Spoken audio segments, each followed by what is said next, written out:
Hello बच्चों, चलिए आज का हमारा प्रश्न है 1 प्लस एक्स की घात n बराबर c0 plus c1 x plus c2 x square plus इसी प्रकार ये चलता है। cn एक्स की घात n है तब c0 square plus c1 square plus c2 square plus c3 square plus इसी प्रकार चलता है। cn स्क्वायर का मान है, हमें यहाँ से इसका मान ज्ञात करना है।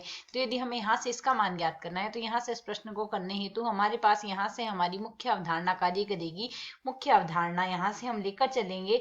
यदि प्रश्न के अनुसार हमें दिया गया है 1 प्लस एक्स की घात n का प्रसार, यह क्या दिया गया है हमें c0 plus c1 x plus c2 x square है प्लस इसके अगला पद c3 एक्स क्यूब आ जाएगा। इसी प्रकार यही पद चलता जाएगा। cn एक्स की घात n के रूप में आ रहा है। तो यदि अब हम यहाँ से इसे आगे सरल करें तो हम इसे सरल करके यहाँ से क्या लिख सकते हैं।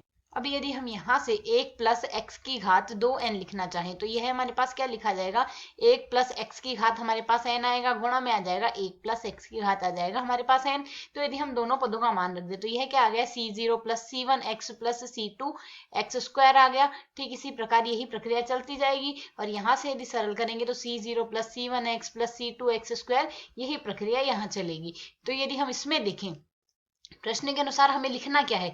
प्रश्न के अनुसार यहाँ से हमें c0 का स्क्वायर, c1 का स्क्वायर, c2 का स्क्वायर, c3 का स्क्वायर अर्थात इन्हीं पदों का, जैसे c0 को हम गुणा करेंगे c0 से c0 का स्क्वायर आएगा, c1 को गुणा करेंगे c1 से c1 का स्क्वायर आएगा, c2 को गुणा करेंगे c2 से c2 का स्क्वायर आएगा। अर्थात यहाँ से हमारे पास x की घात क्या बन रही है, यहाँ से जैसे x की घात हमारे पास यहाँ से c0 को c0 से गुणा करने पर नियत आ रहा है, c1 को c1 से गुणा करेंगे तो x की घात 2 आ जाएगा, उसके बाद आएगा x की घात 4। इस प्रकार से हमारे पास पद आ रहे हैं। तो बाएं पक्ष में हमारे पास यहाँ से क्या घात चल रही है, बाएं पक्ष में हमारे पास घात n के रूप में तो चल रहा है। किसी भी पद का, किसी भी घात पद का हमारे पास घात यहाँ से यदि देखेंगे तो यह किस रूप में आ रहा है, यह यदि हमारे पास आ रहा है तो इस प्रश्न के अनुसार हमें लिखना क्या है, तब हमें इसका मान देखना है। तो इसका मान हमारे पास यहाँ से क्या हो जाएगा, यह जो पद आएगा इसका मान c0 प्लस c1, c0 का स्क्वायर प्लस c1 का स्क्वायर प्लस c2 का स्क्वायर प्लस इसी प्रकार cn का जो स्क्वायर आ रहा है, यह पद हमारे पास यहाँ से बराबर आ रहा है किसके बराबर, 2n। यहाँ से घात n के रूप में चल रहा है तो 2n cn के रूप में तो आ रहा है।